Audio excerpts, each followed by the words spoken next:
Assalamu alaikum wa rahmatullahi wa barakatuh, and welcome back to our Tafseer class. We are doing the kitab known as Al-Jami'u li Ahkam al-Quran of Imam Al-Qurtubi rahimahullah. And tonight, inshallah ta'ala, we're doing, continuing at least, I should say, from volume number 22, page 180, 145, still dealing with the Tafseer of Surah Al-Mutaffifin. So without any extra delays, let us begin. بسم الله والحمد لله والصلاة والسلام على رسول الله وعلى آله وصحبه ومن والاه. So we had stopped on this point here last week. So this is where we are continuing tonight, inshallah. He says, قوله تعالى كلا إنهم أي حقا إنهم يعني الكفار عن ربهم يومئذ أي يوم القيامة لمحجوبون. He says, in this ayah, Allah says, كلا إنهم, verily they. Who is they? The kuffar. عن ربهم, from their Lord on that day, meaning the day of Qiyamah, لمحجوبون. وقيل كلا ردع وزجر أي ليس كما يقولون بل إنهم عن ربهم يومئذ لمحجوبون. So like I say, it's similar to the point of six or half a dozen. It boils down to the same thing. So to simplify it, what is being said here according to the two interpretations. One is definitely on that day they will be there will be a partition, they will be separated and partitioned away. They will not in other words, they will not come close to Allah or see Allah, in simple terms. The mahjub, like you can tell from the word, like the word hijab, so it's that same one which is being referred to here. So there will be a barrier in between and they will not be able to see Allah. That's the first one. And the second one is kalla, meaning like no. It's not like how they are thinking, meaning they think they will see Allah and everything of the sort and they'll be accepted. So no, you will not see Allah. On that day, all you kuffar, you will be partitioned off and you will not be able to see Allah. So like I say, six, half a dozen, it boils down to the same thing at the end of the day, which is that they will not be seeing Allah at all. قال الزجاج في هذه الآية دليل على أن الله عز وجل يرى في القيامة ولولا ذلك ما كان في هذه الآية فائدة. Imam al-Zajjaji says that in this ayah is a proof that Allah Azza wa Jal will be seen on the day of Qiyamah itself. And had it not been that, then there would have been no meaning and no benefit to this ayah. Because Allah is speaking about kuffar. So if you say Allah will only be seen in Jannah, then in reality, the situation is such that you would then, by necessity, have to have kuffar in Jannah, which we know is not the case. So how is it that they will not be, or at least that they will be partitioned if Allah is not being seen anyway? So Imam al-Zajjaji say, this ayah is proof that on the day of Qiyamah itself, Allah will be seen by the believers, but by the disbelievers, they will be blocked off and they will not be able to see Allah. He says, هذه الآية فائدة ولا خست منزلة الكفار بأنهم يحجبون. Nor would the rank of the kuffar be reduced and made low by the fact that they are blocked off from being able to see Allah. If everybody is not seeing Allah on the day of Qiyamah, that's what he's basically saying. So in short, what we will say is that the believers, yes, in whatever way, or at least I should put it this way, this is one opinion, obviously one interpretation, not necessarily the be all and end all. It's one interpretation. What is unanimous is that in Jannah everyone will see Allah. That is what is unanimous. As far as on the day of Qiyamah itself, will you see Allah? That is a point of difference. So just to explain this, since it's not going to be discussed in the kitab here anyway, so if you have, for example, a case, how will the Muslims interact with Allah? Whether you see Allah or not on the day of Qiyamah, let's put that aside, but there will be an interaction between you and Allah. And you find this through numerous ahadith. For example, hadith will be taqa. And I've spoken about this before on one of those short audios that I do on a Friday. And I touched on the topic of hadith al-bitaqa, which is one of many examples.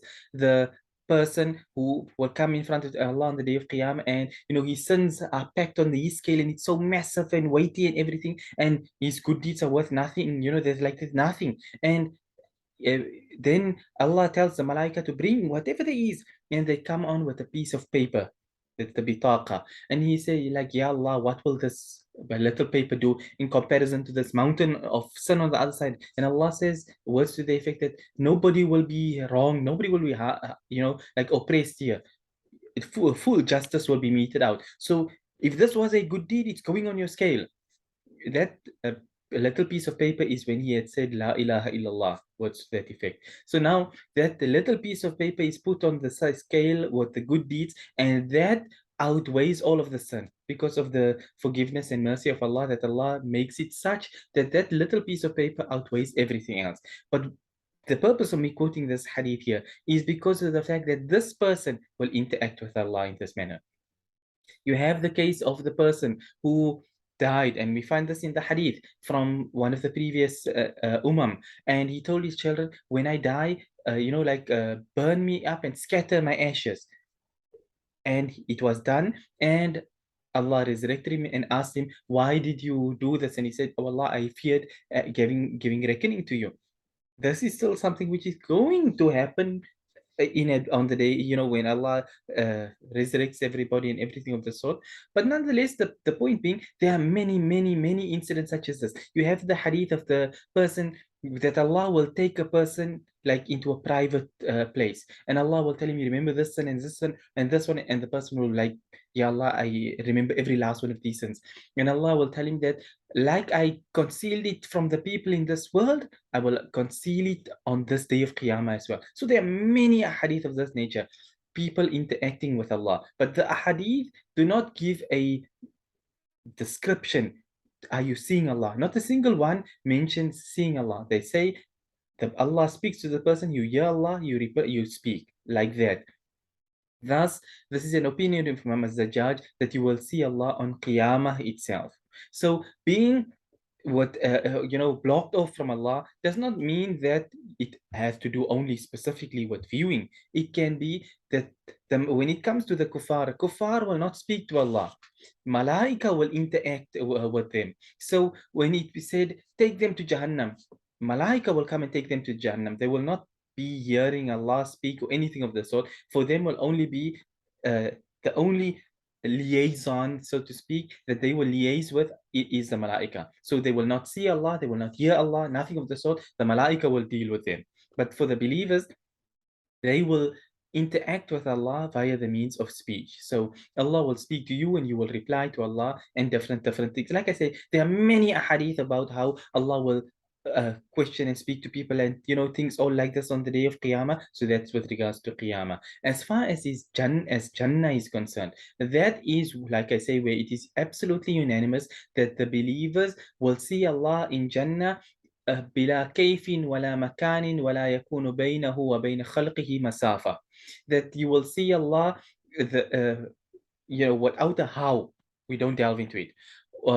Without any place, because Allah is not in a place, and without any distance between you and Allah. In other words, it is something that our minds cannot comprehend. Because some people, their minds conjure up this picture that Allah is here in a position, like in the case of the sun, there in the sky. So everybody's going to be standing here, Allah is there, and you're seeing Allah. Or like the Christians, God is on sitting on a chair, old man with a long beard in walking around with a long robe on, and sometimes he ride on cherubs. We say no. This is Christianity. This is not Islam. And sadly, you have Salafis, and they come with the same sort of belief, and they think that this is what Islam is about. But sadly, they are very confused on that matter. So when it comes to seeing Allah in Jannah specifically, let's leave the opinion of Imam Az-Zajjaj to the side for the moment and focus on what is established, which is that everybody who is a Muslim will see Allah on the day, or not the day, but the day. Yes, there is a day, Yawmul Mazid, if we're talking about the day. وزيارة العزيز الحميد ورؤية وجه الله المنزه عن التمثيل والتشبيه, like Imam Ibn Qayyim al-Jawziyah rahimahullah mentions in one of his poems. So It's known as the Yawmul Mazid. If you decide to Google it, you can search Imam Ibn Qayyim, the day of increase, the day of Yawmul Mazid, and you can hear, you can find the poem even being read out on what's this thing called YouTube and stuff of this nature. Others have got translations on Google and things. So that is Yawmul Mazid, a day when Allah will, everybody's in Jannah, and you have all the favors that Allah has given everybody and things of the sort. And then Allah calls the people and Allah asks them, like, are you happy and everything? And they like, yeah, Allah, what more can we even ask for? We have everything. And Allah tells them, Allah will now let them see Allah. So that is in Jannah itself. But nonetheless, you have this, so coming back to the class over here, you have this opinion of Imam az-Zajjaj, and you will have others who would agree with him too. But nonetheless, it's not something which is established. Like he say, the ayah would have had no meaning. We say no, the ayah would still have a meaning. It is just that the kuffar would not interact in any way verbally. But the Muslim, he will verbally interact with Allah. Like how the Anbiya alayhi salatu wasalam, they could hear Allah if Allah spoke to them, things of the sort, wahi being sent to them, things of the sort. But nonetheless, kuffar will be entirely blocked off. There will be no communication between them and Allah. So he says, okay. وقال جل ثناؤه وجوه يومئذ ناظرة إلى ربها ناظرة. This is in Surah Qiyaamah. He says, Allah in another ayah of the Quran, Allah says, وجوه يومئذ ناظرة. On that day, there will be faces which are glowing. إلى ربها ناظرة, looking towards their Lord. So فأعلم الله جل ثناؤه أن المؤمنين ينظرون إليه وأعلم أن الكفار محجوبون عنه. So Imam Al-Qurtubi, he holds this viewpoint like Imam az-Zajjaj, and he says that from this ayah that the people's faces will be brightened and they will be looking towards Allah. So he says in this ayah, Allah it tells a person that the believers will look towards Allah and that the kuffar will be blocked off from Allah. Now, once again, does this mean you will see Allah or not? It returns back to the same point. And we can understand this in the context of another hadith, the hadith of Aisha radiallahu anha, when she was asked, did Rasulullah sallallahu alayhi wasallam see Allah? Meaning, on the night of the Isra and the Mi'raj and everything, did Rasulullah sallallahu alayhi wasallam see Allah? So it's a difference of opinion between the ulama, which is what Rasulullah sallallahu alayhi wasallam said, I saw a light. So you find the viewpoint which says that no, Rasulullah sallallahu alayhi wasallam did not see Allah, Rasulullah sallallahu alayhi wasallam saw a light. And obviously now you have the opposite viewpoint. But nonetheless, so if you take it in, I saw a light, it means you looked in not a direction, because obviously Allah is not in a direction, as our Aqidah states, the Aqidah of Ahlus Sunnah wal Jama'ah, like Imam al-Tahawi rahimahullah says in Al-Aqidah al-Tahawiyya, لا تحويه الجهات الست كسائر المبتدعات, that Allah is not contained by the six directions like all other created matters. Everything else exists within time and space. Allah created time and space, and Allah is not contained by His creation.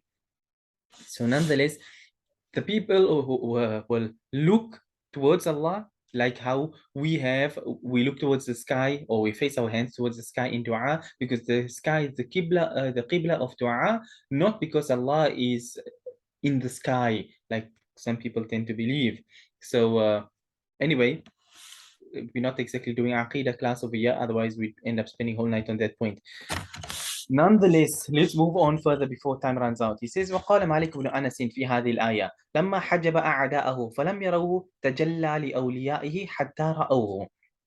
Imam Malik, Imam Darul Hijrah, he said, commenting on this ayah, he says, when Allah blocks off his enemies and they will not be able to see him, تجلى لأوليائه, Allah will expose himself to his friends حتى رأوه, until they will see him.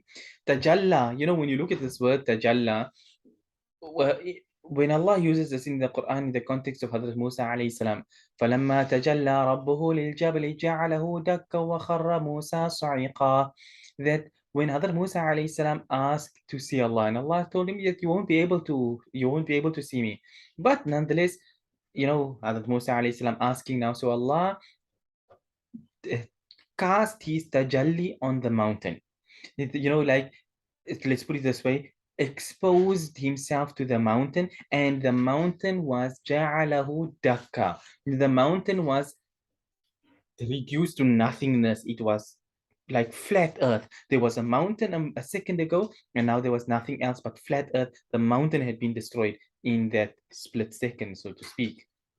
So when Hadrat Musa alayhi salam saw the mountain being absolutely obliterated in this manner, he fell unconscious. So here tajalla, once again the same word of tajalla is being used. That tajalla li awliyaihi. Allah shows himself to his friends in whichever way Allah does so, without us attaching a how unto it. How, where, what we say, Allah knows best. Allah says that He will show Himself, then Allah will show Himself, and we leave it at that. We do not delve into it or this or that. We say, Allahu a'lamu bi muradihi. Allah knows best how it is intended, and we leave it at that point. Okay. وقال الشافعي رحمه الله, Imam الشافعي رحمه الله, he said, لما حجب قوما بالسخط دل على أن قوما يرونه بالرضا. So Imam Shafi'i said that when it has been established that some people, because of them having the wrath of Allah upon them, they will be blocked off from seeing Allah. This, by its very essence, it points out to the fact that there will be some people who, because of Allah being pleased with them, they will see Allah. So you do have Imam Malik, Imam Shafi'i, Imam Al-Zajjaj, Imam Al-Qurtubi holding this viewpoint that yes, you will actually see Allah on the day of Qiyamah and then again in Jannah. With this, maybe carrying on, he says, ثم قال أما والله لو لم يوقن محمد بن إدريس أنه يرى ربه في المعاد لما عبده في الدنيا. He says, Imam Shafi'i rahimahullah carried on and he made this comment. He said that had Muhammad ibn Idris, meaning himself, had I not been, if I did not have yaqeen that I will see Allah in the year after, lama abadahu fi dunya, then I would not have worshipped Allah in this world. Not saying, like, if I'm not going to see you, I'm not. No, he means that as being a Muslim, you believe in Allah, Allah has given you this, that Allah will let you see Him. And, sometimes people make statements and people interpret the statements to be like modern people statements, like, if there's no gazing in heaven, I don't want to be there, then go to Jahannam. It's not a statement of that sort that Imam Shafi'i rahimahullah was making. He was pointing out the fact that it is so established that you will see Allah with yaqinan, you will see Allah. Finish, end of story. That if it were not so established, then there would have been no point even worshipping Allah, because then, in other words, it's like you are saying there is no Qiyamah, there is no Allah, and nothing of the sort. So we say no. Whether you will see Allah on Qiyamah or whether you will see Allah in Jannah, that's a point on its own. But the point being that Imam Shafi'i rahimahullah was simply establishing the fact that definitely Allah will be seen in the year after. And that's one of our beliefs of Ahlus Sunnah wal Jama'ah, that people will see Allah in Jannah. How? Without, or at least I should say, without a how, we do not attribute a how to it, but you will see Allah in whichever way Allah has decreed it to be. Okay, carrying on, let's move a bit further. He says, وقال الحسن بن الفضل كما حجبهم في الدنيا عن نور توحيده حجبهم في الآخرة عن رؤيته. He says that like how Allah had blocked them off in this world from seeing the light of His oneness, of His tawheed, in a like manner, in the year after, they will be blocked off from being able to see Allah. وقال مجاهد في قوله تعالى لمحجوبون أي عن كرامته ورحمته ممنوعون. وقال قتادة هو أن الله لا ينظر إليهم برحمته ولا يزكيهم ولهم عذاب أليم. So Imam Mujahid, commenting on the ayah on لمحجوبون, this being blocked off, he says they will be blocked from the dignity, the honor, the mercy of Allah. They will be blocked, they will be prevented from this. In other words, the mercy of Allah and the forgiveness of Allah and everything like this will be for the believers, not for the kuffar. Imam Qatada rahimahullah, he said that this ayah lamahjubun, it is that Allah will not look at them with His mercy. Nor will Allah purify them, and for them will be a painful punishment. So, in other words, what he's kind of implying over here is that, you know, it's as if it's not that they won't see Allah now in that sense, but rather the fact that Allah will not look at them with mercy. That's his opinion. But Imam Al-Qurtubi he says وعلى الأول الجمهور وأنهم محجوبون عن رؤيته فلا يرونه. But the jumhur, the majority of the ulama throughout the ages, is that the first viewpoint, that the kuffar will be blocked off entirely from being able to see or speak or interact with Allah at all. فلا يرونه, so they will not see Allah in any way or form. And Allah knows best. Okay, let's do this last paragraph and then we stop on this point here because the next page starts with the next batch of ayat. So let's finish off. He says, ثم إنهم لصال الجحيم أي ملازموها ومحترقون فيها غير خارجين منها. So in this ayah, ثم إنهم لصال الجحيم. Thereafter, they will be burnt in the fire of Jahannam. أي ملازموها, they will be in there, ومحترقون فيها, and they will be burnt therein, غير خارجين منها, they will not come out of it. In other words, they will go into Jahannam and burn in Jahannam and not come out of Jahannam. كلما نضجت جلودهم بدلناهم جلودا غيرها ليذوقوا العذاب. He quotes the ayah from Surah An-Nisa. Allah says, كلما نضجت جلودهم. You know, like they will be burnt. And when their skin has been burnt to a crisp, as we would say, there's no more skin left. بدلناهم جلودا غيرها. Allah will replace that skin with a new skin ليذوقوا العذاب, so that they can taste the punishment. You know, when you talk Quran and science and stuff of the sort here, this ayah is where scientists also derived knowledge with regards to certain things, which is what? The fact that you have nerve endings. Once your nerve endings are fried, you no longer feel the pain. So thus Allah tells you in this ayah, or you know, like they say, the Quran and science, what you understand from this ayah is Allah also telling you that when you reach this point that your skin has been burned to the point that your nerve endings are all dead and gone, so burning you further, it's like you don't feel it. Allah will replace that skin so that it's fresh with new nerve endings, so you can liyadhuqul adhab, so that you can taste, meaning so that you can feel the punishment based off your kufr. So your skin is replaced with new nerve endings, so you can continue feeling the punishment over and over. وكلما خبت زدناهم سعيرا. ويقال الجحيم الباب الرابع من النار. ثم يقال لهم أي تقول لهم خزنة جهنم هذا الذي كنتم به تكذبون رسل الله في الدنيا. Okay, so most of this has been touched on previously in the tafsir of the whole Quran, because remember we are here at the 30th para. So obviously if he must be speaking things for the very first time, he would have had to have missed a lot over this period of time. So what Imam Al-Qurtubi rahimahullah is simply stating over here is ayat that has already, because obviously Surah Nisa, Surah Isra, everything has passed by, and it's not exactly something new in this ayah which is being said. They will be burnt in Jahannam, yes. Their skin being replaced, we was touched on previously, not us, but Imam Al-Qurtubi in Surah Nisa. But anyway, كلما خبت زدناهم سعيرا. You know, like every time it cools down, so to speak. You know, like you've become accustomed to it. زدناهم سعيرا. You think now the fire is it's becoming cold, you know, the flames are gone, then زدناهم سعيرا. Allah will increase the fire, increase the punishment, and so on and so forth. He says, وَيُقَالُ الْجَحِيمُ لَصَالُ الْجَحِيمِ. They will be entered into Jahim. He says, Jahim is الْبَابُ الرَّابِعُ مِنَ النَّارِ. That Jahim is the fourth door of Jahannam. Now, Jahannam has doors, Jannah has doors, Jahannam has doors, Jahannam has levels. So whether you take it as a door or you take it as a level, he would have touched on this point at another point in the Quran as well. Thus, he's not going to be delving into it at this point here. But nonetheless, simply put, Jahim is another name for Jahannam. Jahim is a place in Jahannam. Jahim is a level in Jahannam. Jahim is a door in Jahannam. you'll find different viewpoints. But nonetheless, all of them have one thing in common, that it is Jahannam.